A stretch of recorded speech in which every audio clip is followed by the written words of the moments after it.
Woo. You look right here. Look away. Don't you look away. Quarter. 23, I think.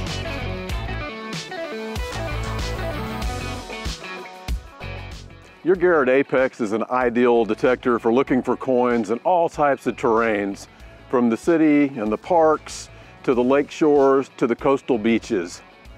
Now, a park like this in the city is a great place to practice to get acquainted with your Apex. But of course, as always, check your local rules and regulations to make sure of where you can and cannot metal detect. Playgrounds or tot lots like this make for an excellent training ground.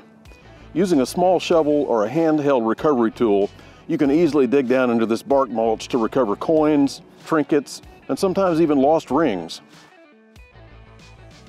You can locate your target with either the pinpoint function or by simply wiggling the DD coil and pulling it back towards you until the target volume and these LCD pixels fall off. Your target should then be directly ahead of the coil at about the depth indicated on this depth indicator. Keep in mind that this gauge is calibrated to coin-sized targets, which will be your more common finds here. Metallic items much smaller than a coin may indicate that they are deeper than what they truly are based on this sizing indicator. If you're hunting along the edge of a lakefront in loose sand like this, or even in the very shallow water, a sand scoop is often handy to recover your coins with. Hunting parks and old yards, you will generally find a large amount of metallic trash, such as bottle caps, pull tabs, and bits of iron junk. The Apex Coins mode helps to eliminate some of these undesired items. The upper cursor will still indicate all targets, but the machine will only produce audio for targets still in the accepted range. With Apex, there are actually two coin modes. In the US mode, you can see the common American coins are indicated, such as penny, nickel, dime, quarter, and so on. If you're in another country, the international coins mode has a slightly different discrimination pattern to account for the many different types of coins you'll have there. Okay, so a tip I like to share when you're out metal detecting is when you're at an old house like this and they're doing some renovation, you can see the yards kind of pour up and stuff like that. One thing you want to do is search along the sidewalks, because that's where people have been walking for years and years and years, and that's where they've been dropping their coins. You can drop jewelry and all kinds of stuff. You also want to check around the driveway, because that's a good spot where they would have got out of the car and they would have dropped all their change and stuff like that, and that's a good spot to check.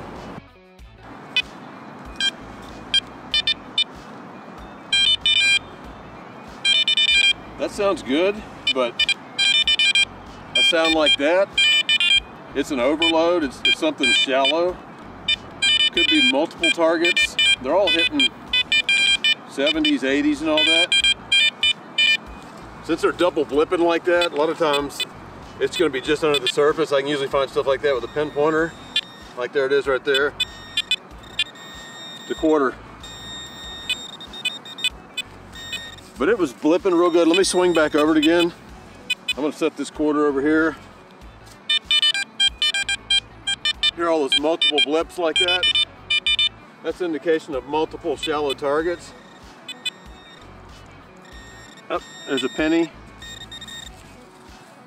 That may be it. Nope. All right, got a couple of them. Set it over there. Yep, I can see another one right there. So it's a spill.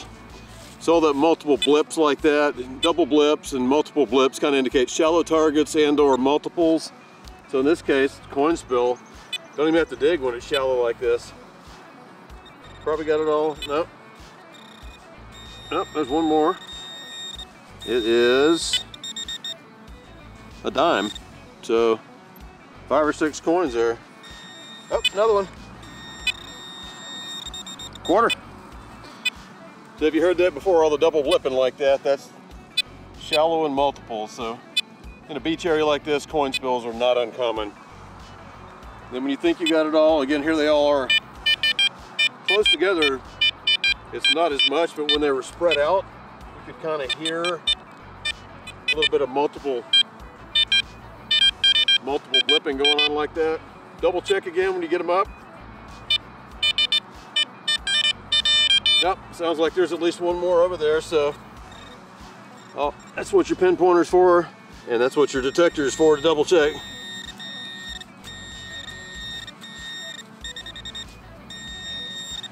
A penny. So there was a penny with that pile. Very cool. Oh, I think I've got silver, folks. I see an edge.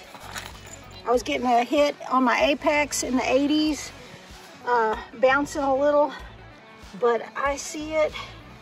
I see an edge. Yeah, that looks like a silver dime, maybe. Oh, yeah.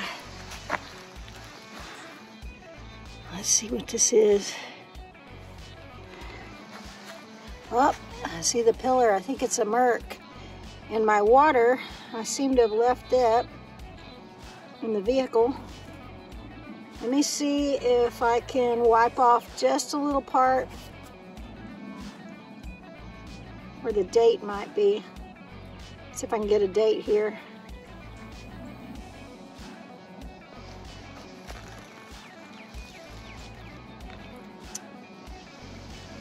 Okay, there it is. Oh, 1923, I think. That's what it looks like. When metal detecting old properties or old parks and stuff like that, silver coins are usually the most sought after type of coins. So a lot of people will hunt a property first and kind of cherry pick those high tones and pull out that silver. It's always good to go back over that area after, and especially after you've pulled out the trash, to help you hear some of those deeper targets like the silver.